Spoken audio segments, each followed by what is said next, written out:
प्रिय विद्यार्थियों, आज हम बात करेंगे विश्व इतिहास की प्रमुख घटना धर्म सुधार आंदोलन की। 16वीं शताब्दी में यूरोप में धर्म सुधार आंदोलन हुआ और इसकी वजह थी पुनर्जागरण आंदोलन। पुनर्जागरण की वजह से लोगों में बौद्धिक जागरूकता आई, उन्होंने तार्किक रूप से सोचना शुरू किया और इस वजह से वो धर्म में भी सुधार की सोचने लगे। मध्यकाल में लोगों के ऊपर धर्म का बहुत ज़्यादा प्रभाव था और यूरोप में उस समय कैथोलिक धर्म एकमात्र धर्म था जिसे लोग मानते थे और चर्च की आज्ञा का पूर्ण रूप से पालन उस समय किया जाता था। लेकिन चर्च उस समय आडंबर से ग्रस्त हो चुका था, धर्माधिकारी विलासी हो चुके थे, इसलिए लोग अभी चाहते थे कि धर्माधिकारियों के भ्रष्टाचार को और उनकी विलासिता को समाप्त किया जाए और इसी वजह से धर्म सुधार आंदोलन शुरू हुआ और इसकी शुरुआत 1517 में जॉन मार्टिन लूथर के द्वारा की गई। धर्म सुधार आंदोलन का अर्थ की जब हम बात करें तो वार्नर और मार्टिन का मानना है कि धर्म सुधार पोप पद की सांसारिकता व भ्रष्टाचार के विरुद्ध एक नैतिक विद्रोह था।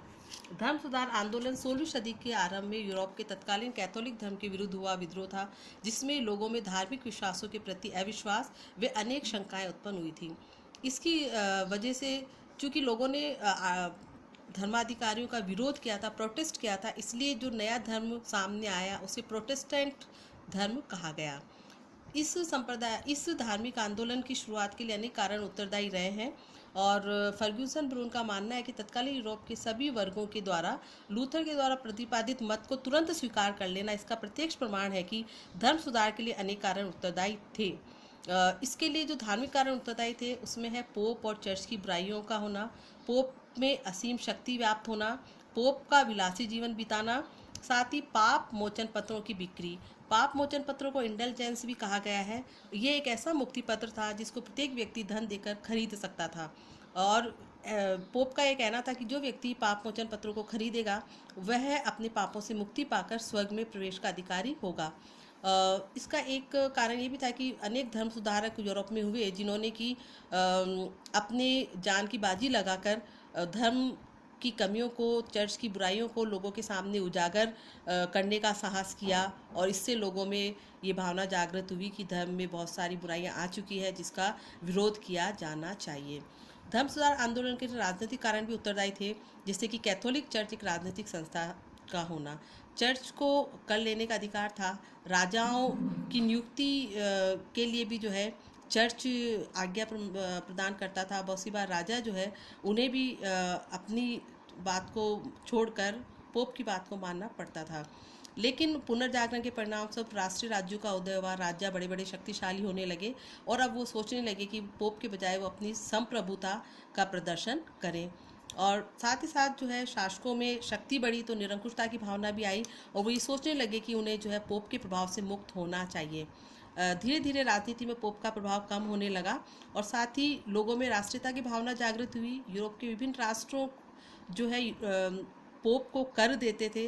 अब यूरोपियन लोग ये सोचने लगे अलग अलग राज्यों के कि वो उस धन का प्रयोग अपने राज्य के विकास के लिए करें, न कि वो रोम को भेजा जाए धन। इस धर्म सुधार आंदोलन के लिए आर्थिक कारण भी उत्तरदायी थे, जैसे कि बात करते व्यापारिक क्रांति प्रारंभ हुई, पूंजीवाद का उदय हुआ तो लोगों ने धर्म के बजाय पूंजीवादी सोच रखना शुरू किया। साथ ही धर्माधिकारी जो विभिन्न प्रकार के कर वसूल करते थे, जनता उससे मुक्ति चाहती थी। साथ ही जो कर प्राप्त होता था उससे रोम बहुत वैभवशाली हो गया था। राजा ने पोप ने जो है बहुत भव्य महल बनाकर उसमें रहना शुरू कर दिया था, तो जनता अब उसका भी विरोध कर रही थी। और साथ ही साथ मानववाद का उदय भी धर्म सुधार आंदोलन का एक प्रमुख कारण बना। छापे खाने का आविष्कार और शिक्षा का विकास हुआ, बाइबल का जो है तेजी से छपना शुरू हुआ और लोगों को बाइबल पढ़ने का मौका मिला और अब लोग जो है पादरियों या पोप के ऊपर ही धर्म के मामले में निर्भर न रहकर स्वतंत्र रूप से भी सोचने लगे। साथ ही पुनर्जागरण के समान ही एक महत्वपूर्ण युगांतरकारी घटना बनी। लोगों को स्वतंत्र रूप से सोचने की भावना का विकास पुनर्जागरण की वजह से हुआ और धर्म सुधार आंदोलन या प्रोटेस्टेंटवाद का जो प्रवर्तक संस्थापक मार्टिन लूथर था, उसने धर्म सुधार आंदोलन की जर्मनी से शुरुआत की और लूथर का धर्म सुधार आंदोलन वस्तुतः लोकप्रिय राष्ट्रीय आंदोलन था। उसने सदाचारी ईसाइयों को अपने धर्म सुधार की ओर आकृष्ट किया। धर्म सुधार आंदोलन की प्रतिक्रिया में प्रतिवादी धर्म सुधार आंदोलन की शुरुआत हुई। 16वीं शताब्दी में धर्म सुधार आंदोलन तथा